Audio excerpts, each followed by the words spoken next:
Ladies and gentlemen, we are just cruising right through. We're starting to see some light at the end of the tunnel, but let's face it, a lot of things have been put on hold with this whole social distancing and quarantine as everything gets figured out. And we're seeing different ways that people have taken what they normally do, perhaps stretched themselves into something different, or found a different way to do what they normally do.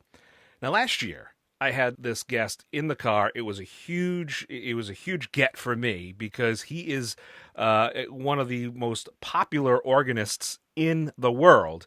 Made only more popular, not by like Carpooling with Ben episode, but because he's been doing his new show, 7th Inning Stretch, since I think March 26th, if I'm correct, was your first one. Going right through. Josh Kantor, organist for your Boston Red Sox, up there at Fenway Park. Josh, so good to see you. How are you? Thanks. It's good to see you too. We're doing all right. We're getting by. We go day to day and just deal with things as they come. It's just too difficult to kind of forecast far ahead in the future to think about like when's it going to be safe to go here, or when's there going to be baseball, or when can I go back to the office, or any of those kinds of things. So just take it as it comes and try to be smart and safe every step of the way. So you had this idea just to kind of lift people's spirits, and you started it actually on your personal page on Facebook. Yeah. And the response was huge. I was there the first time you did it. I actually grabbed my wife. I said, remember that guy? You remember that guy from last year? Here he is playing. It was so great. And it just, I want to say it was within a week, you had to open up the show's own page. You created the show name. You've brought on a beneficiary, feedingamerica.org, where you're using your power for good, like every good superhero should. You are a superhero because you're bringing this music. So how did you come up with this idea, Josh? It was something that, they announced, I think 2 weeks before what would have been the baseball opening day, that everything was, on hold indefinitely. Yeah. And come opening day, March 26th, on that day, it really hit me how much I was missing baseball and how much I was going to miss baseball. And I was seeing other people, commenting online, similar kinds of thoughts like, oh gosh, it really, this is really hitting hard, even though obviously there are bigger concerns than whether or not we play baseball, right? Like there are lives at stake right now, but it was, the gathering together on opening day there was a void for people. An old friend of mine who I've known for about 30 years texted me that afternoon, and he said, you should just do a live stream and play some songs, on the organ in your living room. And I was like, that sounds like a great idea. How do you do a live stream? And he said, I don't know, just Google it, watch a video tutorial. So my wife, Mary, and I, we watched like a 4-minute video on how to set it up. We managed to make a very, very crude setup. The fidelity was not so good. And I just put it on my personal Facebook page, figured friends and family would come to watch. And I figured I'd play for a few minutes, maybe take a couple of requests. And it went for over an hour. I got over 100 song requests in the live chat. I played maybe about 40 of them was the ones I had time to get to. And then we said, okay, we got to go. And as soon as it ended, both Mary and I realized like, wow, this is, that was a great respite. And if we continue to do that, we could have this thing that we both get to do together every day and look forward to doing it together every day. And if people want to come be a part of it, that's great too, because we'll feed off of their positivity. And we can ask people, just start asking people each day to make donation to their local food bank or food pantry if they have the means to do that. And so we just committed to doing it every day for the foreseeable future. And after the second day, we got our first media inquiry. And by the end of the week, we were on TV and radio and newspapers all over the nation, which was totally unexpected. But I think, people wanted some, baseball news that didn't make them sad, and maybe wanted some news about people coming together. And so that's brought a lot more, viewers into the fold, which has been fun. Everybody's been great. Everybody's been super supportive and encouraging. And we're just having a blast with it. Every day is totally different because we don't know who's going to show up, who's going to request what songs. We have no plan generally going into it. We just infuse it with positive energy and see what happens. You've been doing it daily at 3:00 Eastern Standard Time. We have to include the Eastern Standard Time because literally people are watching from around the world, which has been crazy. I got an email from somebody who says she's in South Korea, and she sets her alarm for 4 a.m. every day so that she can Really? wake up and watch it. Yeah. How about that? Yeah. That is Wild. incredible. That is awesome. I mean, you kind of glossed over this when you were just talking there. You said, okay, there are people who are dying and struggling and people who are saving lives. And, you were, but I really think that folks like yourself and you and your wife, the producer, Reverend, or is it Reverend Producer? Well, I'm not sure, on the show, she's the producer, but traditionally the Reverend title always comes first. So that's why like Dr. Martin Luther King was Reverend Dr. Martin Luther King. Oh, okay. Yeah. So we thought it would just be funny to say Reverend Producer. Oh, so that's her nickname. So people just call her RPM in the chat. But she's out there, she is considered an essential worker by the Massachusetts governor's latest order because she works with the homeless population. Sure. So she's spending a lot of time out there trying to just help make sure that people are fed and cared for and as safe as possible. The mental health aspect that you are providing every day at a scheduled time in a time where, especially in this area, where people's schedules, they're what day is it? I don't know what day it is. What time is it? Who knows? It's just everything's been upended.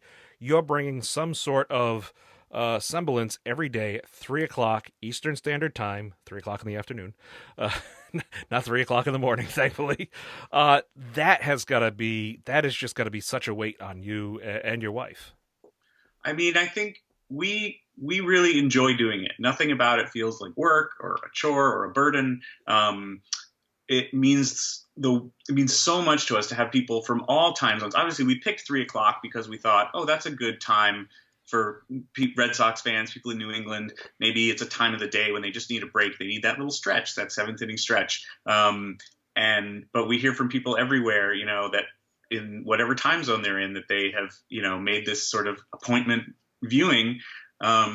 It's incredibly humbling. And yes, it is, there are the medical heroes and the safety heroes, and those people should be, applauded and assisted to no end. And then each of us, every single one of us has something we can do. And we tell people on the show every day, we say, just help where you can. The thing I happen to be good at is like playing pop songs on an organ. So if I can figure out a way to help where that can like bring a little bit of normalcy into people's lives, then I'm happy to do it. Well, if you were a superhero, which you are, that is your superpower. It's it's Hammond Man, or what kind of organ do you play? So I have two here at home in the living room. One is a Hammond. The one I use though on the show is a Yamaha Electone. That's very similar to the one that I use at Fenway. Oh, okay. I was going to ask because, at some point it's the tool, it's, there's muscle memory where the different stops or the buttons are. And so that's pretty cool. Speaking of muscle memory, the requests and the hand muscle memory, you've been doing this every day since March 26th. You do it for usually 30 minutes, but I think you've mentioned that you go even longer on a Saturday. You do these marathons to kind of clean out the backlog, but the process is fun for people to watch if they've never seen it, because you can see you thinking about it, and then you kind of, your hands kind of, what is that process like for you? Because you are literally getting hundreds of requests. Yeah, at the ball games, I typically get about 15 in a night, and that feels like a lot because I have to make time to sort of learn all of them and try to play all of them. Obviously, that's a small number when you're talking about 30-some thousand people who are there. But it's just a nice little, thing on the side for people who want that to be part of their experience at the game. It's sort of like somebody told me once, it's like catching a foul ball. It's like you weren't expecting it, and all of a sudden you hear this song that you love. And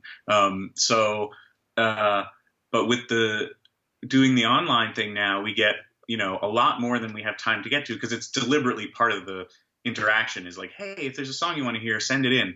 I wish I had time to get to all of them. I feel badly sometimes when I can't, and that's why we do these weekend marathons where we go back to some of the old ones and pull them out. But I think it's great for people to see behind the scenes how, because if you go to Fenway, you don't really see me. You don't see me working. You just sort of hear the finished product. But here it's a little bit like inviting people into the lab, because if it's a song I'm only vaguely familiar with, I'll spend a couple minutes, I'll maybe not a couple minutes, I'll spend a few seconds, I'll hum it to myself, I'll try to pick it out quietly on a keyboard, and then, sort of quote unquote go live with it. And so people can watch and see how the thing is made. And people tell me that they really dig that. They're like, it's so cool to, watch you figure it out. It's that kind of behind the scenes thing. So I'm happy to share that with people. I feel like the more people know about live ballpark organ music, the more they're going to enjoy it and appreciate it and want, ballparks to continue that tradition, which is something that I feel invested in. So yeah, Dr. Charles Steinberg, a good friend of ours, a huge advocate and fan of yours, had asked if it would be possible on the new ballpark to squeeze an organ in with the PA, because I play a little bit, and I said that would be bad. That just would not be good for anybody. Josh could do it. I can't, because he's far more talented than I am. Charles has always been a great supporter of all my wackiest ideas, so I'm grateful to him for that. We talked last time when you were in the car and just kind of rounding third, bringing this back home.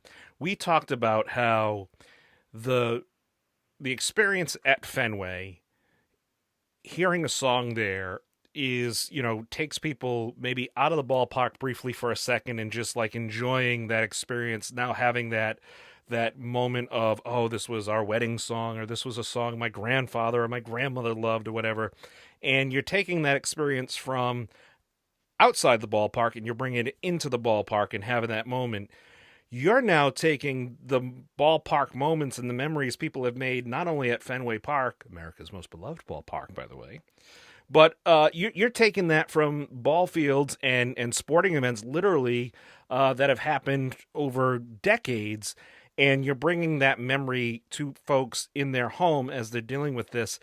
That's quite a dichotomy. I don't know if that's the right way to use the word, but it's quite an exchange, because you're instead of reminding people of outside great things in the ballpark, you're outside the ballpark reminding them of the great things that happen in the ballpark. That's a real interesting way to look at it. I think you're right. I hadn't really considered that, but songs are just so magical in the way that you can hear one and it takes you to a time and place in your life when you remember hearing it previously. And oftentimes it's a very positive association that you have with it. And so, yeah, when I can do that at the ballpark, because obviously just being in the stands at Fenway watching a ball game is really cool and really fun. Oh, yeah. And then if you can add in a little bit of that, like, wow, this song, it makes me feel so good on top of that, then that's fantastic. And right now, I think maybe that's why, the media has taken a lot of interest in this, is because there is no baseball to report on right now.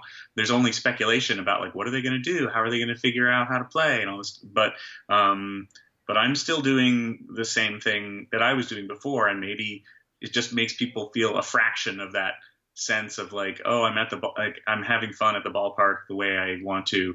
Obviously, it's no substitute for a baseball season, but it's just a little morsel that can take people back to a memory from Fenway or from any other ballpark they've ever gone to in their lives. That's what we have to do right now.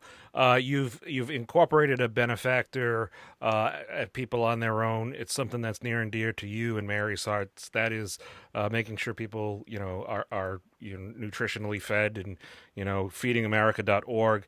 Obviously, it helps to. That's kind of like the grand, director there to where the local opportunities are near wherever a person is, but. You guys have made it a quest or your mission to help spread the word. Yeah, we had the opportunity, we had the forum, we had people watching and people wanting to help, and just sometimes being needed. Sometimes people just, if you tell them like, oh, here's a very tangible way you can help, then they're more than happy to help. And people from all over the world have been telling us they're making donations, and it warms our hearts so much. So we tell people, food banks, food pantries in your area, in your community, where you and those around you are affected. That's where your donation can do the most good. Feedingamerica.org is a network that can help connect you to where your local institution is in the U.S. But and so we do mention them. But each day we just sort of ask people like, hey, if you dig what we're doing and you are not hurting financially like so many people are, make this donation. And then we also say, like, if you are hurting financially, if you're experiencing food insecurity, call your local food pantry, call your local food bank. They're there to help you in times of need, and this is a time of great need for a lot of people. You're absolutely right. That is a key thing to pass along those words, and your entertainment and this unique way of extending yourself has done so much good for so many people, more people than you'll ever realize. And from myself, who's a musician and a fellow accordion player, there, rocking the squeeze box on the shirt there. I like that. Very. Did you pick that on purpose? No, I just pulled a T-shirt random, but this was a gift from a friend because it had a accordion on the T-shirt, and he's like, oh, Josh would enjoy wearing that, and I do enjoy wearing it. So. Hey, nothing wrong with a little accordion. I got a couple in the office here. I'll show you the bass one afterwards. But folks, go online, follow Seventh Inning Stretch. It's a wonderful web series that Josh has put together, and your lovely bride there, the Reverend Producer Mary. Tune in. Send nice suggestions, send your accolades, share the information. This is something that is just absolutely as wholesome and as good as baseball, hot dogs, and apple pie. I mean, is right there. Seventh Inning Stretch. Here's an idea: create your own baseball experience at home. Get the hot dogs, get some apple pie, get some, put the hat on. You rock the Johnny Damon hat from time to time, which looks amazing. Yes, I had to look the first time I saw it. I said, wow, I know he's been growing out the beard, but it looks like he's been growing out the back too. A lot of people wonder if it's have said like, oh, I didn't realize that was just a wig, but I have this hat. I'll show you. It's a Red Sox hat, and it's got this built-in mullet in the back. It was a promotional giveaway. It was supposed to be Dennis Eckersley night at Fenway, but because I have a big beard, when I put it on, I kind of look like Johnny Damon, and I often will wear it.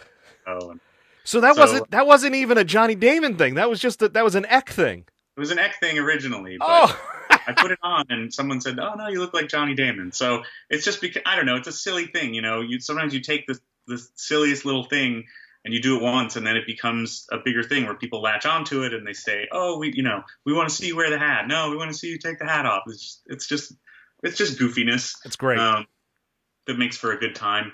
High quality content, wholesome family fun entertainment. You don't have to worry about somebody saying something bad or a scene popping up on the screen. If you're watching this with your family, folks, you will be entertained, from kids as young as they are to the 92-year-old children who are out there and beyond. Josh, please give my best to the missus. Thank you for doing this. Seventh Inning Stretch. Go follow them because it's great. It's awesome. Thank you, Ben. Appreciate it.